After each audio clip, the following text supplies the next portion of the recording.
বর্তমান পরিস্থিতিতে ভারত ও পাকিস্তানের মধ্যে একটি রক্তক্ষয়ী সংঘাতের আশঙ্কা ক্রমশ বাড়ছে।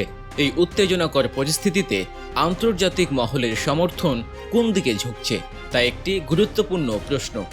দেখা যাচ্ছে আমেরিকা, ইসরায়েল এবং পশ্চিমা বিশ্বের বেশ কিছু দেশ ভারতের পক্ষে নিজেদের অবস্থান স্পষ্ট করেছে। অন্যদিকে বেশ কিছু মুসলিম রাষ্ট্র এবং চীন পাকিস্তানের দিকে সমর্থন জানাচ্ছে। কিন্তু প্রশ্ন হলো, এই দেশগুলো কেন ভারত অথবা পাকিস্তানের পক্ষ নিচ্ছে? তাদের এই সমর্থনের পেছনে আসল উদ্দেশ্য বা স্বার্থই কি? এই যুদ্ধের গতি প্রকৃতি শেষ পর্যন্ত কোন দিকে মোড় নিতে পারে? এই সমস্ত জটিল প্রশ্ন ও আন্তর্জাতিক সম্পর্কের সমীকরণ নিয়েই আমরা আলোচনা করব আজকের ভিডিওতে। তাই এই গুরুত্বপূর্ণ বিশ্লেষণটি বুঝতে এবং সম্ভাব্য পরিণতি সম্পর্কে জানতে ভিডিওটি একটুকুও না টেনে শেষ পর্যন্ত দেখতে থাকুন। ঘটনাটি ঘটেছে এই বছরের 22শে এপ্রিল তারিখে। স্থানটি ছিল কাশ্মীরের পেহেলগাঁও এলাকা। পেহেলগাঁও একটি খুব সুন্দর জায়গা, যেখানে অনেক পর্যটক ঘুরতে আসেন। সেদিন সেখানে জঙ্গি হামলা হয়। জঙ্গিরা হামলা করলে কয়েকজন পর্যটক আহত হন ও নিহত হন। এই হামলার জন্য অভিযোগ করা হচ্ছে যে এর পেছনে পাকিস্তানের মদতপুষ্ট জঙ্গিরা ছিল। এই ঘটনার পর ভারত একটি পদক্ষেপ নেয়। তারা গভীর রাতে পাকিস্তানের ভেতরে ক্ষেপণাস্ত্র হামলা চালায়। এই অভিযানের নাম দেওয়া হয়েছে অপারেশন সিন্দুর। এরপর থেকেই শুরু হয়ে যায় ভারত পাকিস্তানের মধ্যে রক্তক্ষয়ী যুদ্ধ। কিন্তু যে কোনো যুদ্ধে অন্য দেশের সাহায্য অপরিহার্য হয়ে পড়ে। তাই ভারত ও পাকিস্তানের এই যুদ্ধে কার পাশে কোন দেশ দাঁড়িয়েছে সেই নিয়ে শুরু হয়েছে আলোচনা। ভারত ও পাকিস্তানের যুদ্ধ শুধু এই দুটি দেশের মধ্যে সীমাবদ্ধ থাকবে না বলে মনে করছে নিউ ইয়র্ক টাইমস। তাদের এক বিশেষ বিশ্লেষণে পত্রিকাটি উল্লেখ করেছে, এই সংঘাত ধীরে ধীরে একটি বৃহত্তর আন্তর্জাতিক শক্তির সংঘর্ষের রূপ নিতে পারে। এর কারণ হিসেবে তারা উভয় দেশের ভূ রাজনৈতিক অবস্থান এবং অন্যান্য প্রভাবশালী দেশগুলোর সাথে তাদের সম্পর্ককে তুলে ধরেছে। পারমাণবিক শক্তিধর হওয়ায় এই দুই দেশের যুদ্ধ আঞ্চলিক গণ্ডি ছড়িয়ে আন্তর্জাতিক পর্যায়ে ছড়িয়ে পড়ার এবং বড় ধরনের সংঘাতের জন্ম দেওয়ার আশঙ্কা রয়েছে।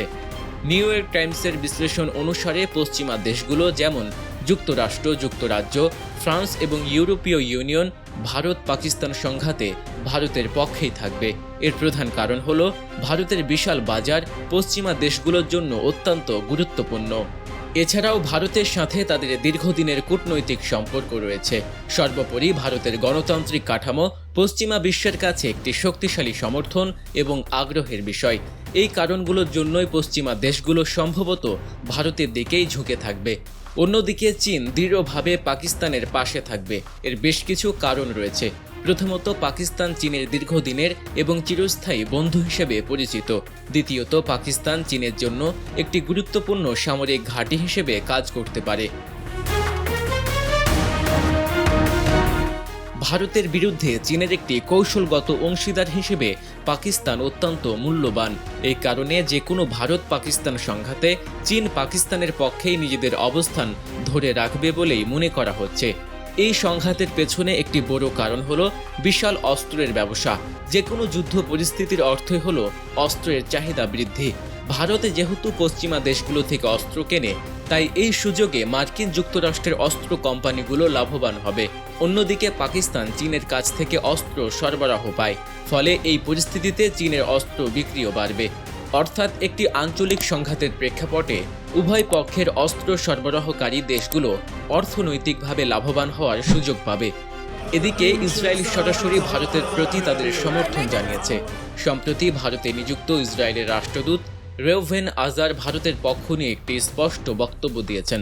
তিনি বলেছেন, ভারতের আত্মরক্ষার অধিকার আছে এবং ইসরায়েল এই অধিকারকে পূর্ণ সমর্থন জানায়। রাষ্ট্রদূত রেউভেন আজার সামাজিক যোগাযোগ মাধ্যম এক্সে একটি পোস্টে লিখেছেন, সন্ত্রাসীদের অবশ্যই এটা জানতে হবে যে নিরীহ মানুষদের উপর এমন বর্বরোচিত হামলার পর তাদের লুকানোর কোনো নিরাপদ স্থান নেই। তার এই মন্তব্য ইসরায়েলের দৃঢ় অবস্থান ও পাকিস্তানের বিরুদ্ধে ভারতের পদক্ষেপের প্রতি তাদের সমর্থনকেই স্পষ্ট করে তোলে। এদিকে ভারতের হামলার পর ন্যাটোভুক্ত শক্তিশালী রাষ্ট্র তুরস্ক পাকিস্তানের প্রতি পূর্ণ সমর্থন জানিয়েছে। পাকিস্তানে নিযুক্ত তুরস্কের রাষ্ট্রদূত পাকিস্তানের পররাষ্ট্রমন্ত্রী ইসহাক ডারের সাথে সাক্ষাৎ করে এই সমর্থন ব্যক্ত করেন।